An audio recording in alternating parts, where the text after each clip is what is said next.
पिता आणि पुत्र आणि पवित्र आत्मा यांच्या नावे. Amen. Hallelujah, hallelujah. Hallelujah, hallelujah. Hallelujah. Hallelujah. ख्रिस्तामध्ये उपस्थित प्रिय बंधू आणि भगिनीनो, आज आपण पाहणार आहोत देवाचं प्रेम.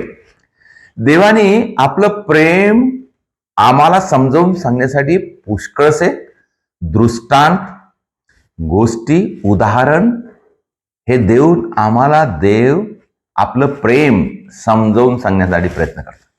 कारण देव प्रेम आहे. देव प्रेम आहे आणि देवाचं प्रेम जो ओळखतो तो खरोखर तो देवाच्या प्रेमाचा लोभी बनतो आणि देवाच्या प्रेमाचा फॅन बनतो. पुष्कळ लोकांनी ज्यांनी देवाचं प्रेम समजलं आहे, ओळखलं आहे, त्यांनी आपलं जीवन संपूर्ण परमेश्वरासाठी समर्पण केलेलं आहे. आणि म्हणून आम्हाला पुष्कळसे संतांच्या जीवनामध्ये आपण पाहतो, आपण त्यांच्याकडे पाहिल्यानंतर आम्हाला असं वाटतं का ते वेडेपिसे झाले. ते वेडेपिसे झाले कारण ते आपले दैनंदिन जीवनामध्ये आपल्या गरजाकडे ते पाहत नाही, आपल्या जरूरतेकडे पाहत नाही, लोक मला काय म्हणतील ते पाहत नाही, किंवा लोक मला कशा प्रकारचे समजतील ते पाहत नाही. परंतु ते काय करतात, देवाला जी गोष्ट आवडते तेच करतात. म्हणजे ते काय करतात, स्वर्गराज्यासाठी स्वर्गराज्याची खोज करतात. खोज, स्वर्गराज्याचं खोज, देवाची खोज. ज्याला देवाचं जे ध्यान लागलं आहे तो सर्व विसरून जातो, सर्व हरपून जातो. आणि मग त्याला ह्या जगाच्या गोष्टीमध्ये त्याला काही भान राहत नाही. आणि जोपर्यंत तो देवाची खोज करतो तोपर्यंत त्याला, जोपर्यंत देवाचं दर्शन होत नाही तोपर्यंत तो देवाच्या तलाश, खोज, शोधण्यामध्ये आपला वेळ घालवतो.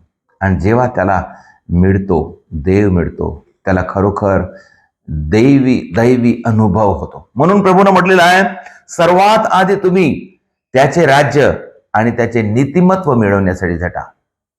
प्रियजन हो, आम्हाला देवाने ख्रिस्ती बनवलं, ख्रिस्ती जीवन जगण्यासाठी संधी दिली, ख्रिस्ती जीवन जगण्यासाठी आम्हाला आमंत्रण केलेलं आहे. आपण पूर्णपणे याचा अर्थ समजून देवाचं प्रेम ओळखण्यासाठी प्रयत्न करूया आणि देवाच्या प्रेमामध्ये जीवन जगण्यासाठी प्रयत्न करूया. देवाच्या प्रेमामध्ये राहून देवाचं प्रेम स्वतः अनुभव करूया, दुसऱ्याला देऊया. दुसऱ्याला जे देवानी प्रेम आम्हाला दिलं, देवाने किती प्रेम केलं आमच्यावर. देवाने स्वतःच्या पुत्राला अर्पण करून त्यांनी आपल्या पुत्राच्या रक्ताद्वारे आमचे तारण केलेलं आहे. आम्ही पहिला पेत्रुस त्याचा पहिला अध्याय मध्ये आपण वाचतो, देवाने आपल्या पुत्राच्या रक्ताद्वारे आम्हाला तारण मिळवून दिलेलं आहे, तारण केलेलं आहे, पाप क्षमा केलेला आहे. आम्ही हरवलं होतो, त्यांनी आम्हाला वापस बोलावलेलं आहे. आम्ही मरण पावलेलो होतो, आम्हाला देवाने जिवंत केलेलं आहे. आम्ही नष्ट झालेलो होतो, आम्हाला देवाने पुन्हा आपल्या जवळ घेतलेलं आहे. हे देवाचं प्रेम आहे. प्रियजन हो, आपण देवाच्या प्रेमासाठी आपण जीवन जगूया.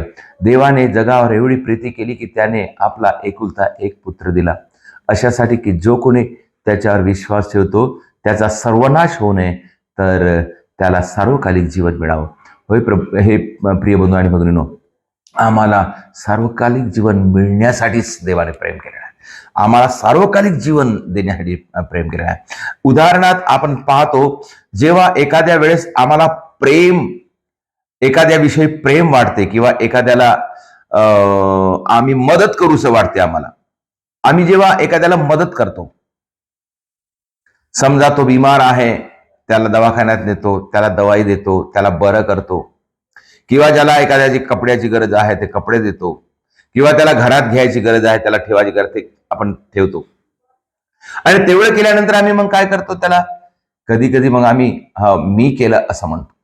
प्रियजन हो, आपल्याला तेवढंच करणे योग्य नाही. आम्ही जे काही करतो ते आपण काय करावं, त्या व्यक्तीला आपण देवाचं प्रेम देण्यासाठी प्रेम समजावून जगावं. मी हे तुझ्यासाठी का म्हणून केलेलं आहे, कारण देव प्रेम आहे. हे देवाचं प्रेम, मी देवावर प्रेम करतो, मी देवावर प्रेम करतो म्हणून मी तुझी सेवा केलेली आहे.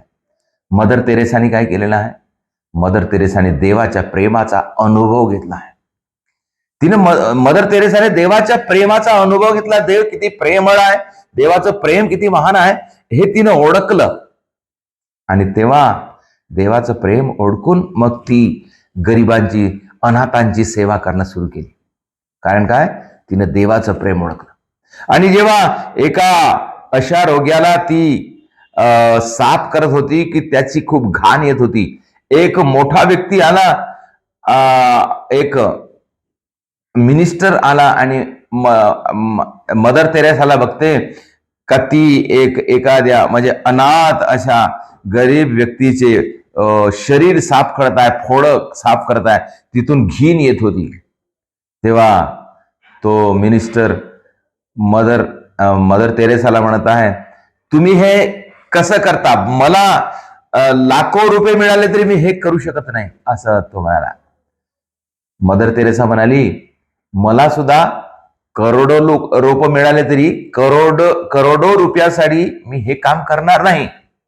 मला पैसे मिळतात म्हणून मी करणार नाही, मी पैशासाठी हे काम करणार नाही, परंतु मी हे काम करतो कारण हे देवाचं प्रेम आहे. देव आमच्यावर प्रेम करतो, याच्याद्वारे मी देवाचं प्रेम याला देतो. म्हणून प्रिय बंधू आणि भगिनींनो, मी सुरुवातीला सांगितल्याप्रमाणे देव प्रेम आहे. देवाचं प्रेम आपण जो व्यक्ती ओळखतो त्याला कशाचंही बंधन राहणार नाही.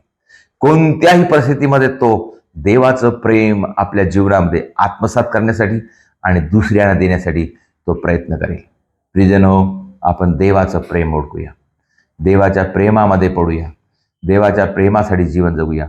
जो व्यक्ती देवाच्या प्रेमामध्ये पडतो तो देवाच्या इच्छेनुसार वागतो. जो व्यक्ती देवाच्या प्रेमामध्ये पडतो तो व्यक्ती देवाचे वचन वाचतो.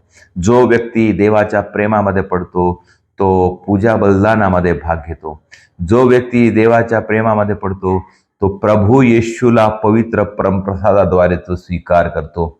जो व्यक्ती देवाच्या प्रेमामध्ये पडतो तो व्यक्ती रात्रंदिवस प्रार्थना करतो.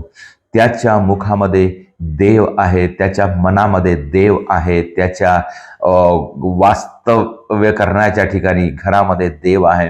त्याला देवाविषयी दुसरी कोणती गोष्ट आवडत नाही किंवा देवाशिवाय त्याला दुसरं कोणतं प्रिय नाही, कारण त्यांनी देवाचं प्रेम ओळखलेलं आहे. म्हणून प्रिय बंधू आणि भगिनींनो, आपण देवाचं प्रेम ओळखूया. देवापेक्षा आम्हाला कोणताही व्यक्ती मोठा नाही. देवापेक्षा आम्हाला कोणताही व्यक्ती सुंदर नाही. देवापेक्षा आम्हाला कोणताही व्यक्ती आमचा मित्र होऊ शकत नाही. देवापेक्षा कोणताही व्यक्ती थोर नाही.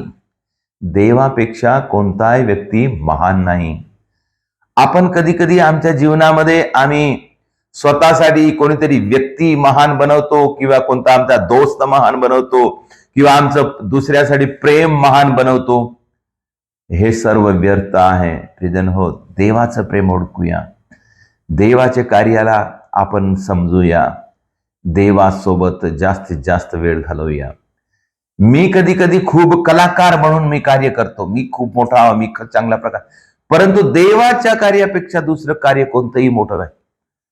देवाची सेवा करण्यापेक्षा, देवाची सुवार्ता करण्यापेक्षा, देवाची प्रार्थना करण्यापेक्षा, देवाचे वचन दुसऱ्यांना सांगण्यापेक्षा कोणतेही कार्य मोठे नाही.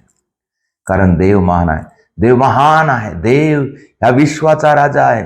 देवामध्ये शक्ती आहे, देवामध्ये सामर्थ्य आहे आणि तो देव आमच्यावर प्रेम करतो. तो आम्हाला प्रेमाने जवळ घेतो. त्याचं प्रेम आपण समजूया आणि त्या देवाच्या प्रेमामध्ये आपले जीवन घालवूया.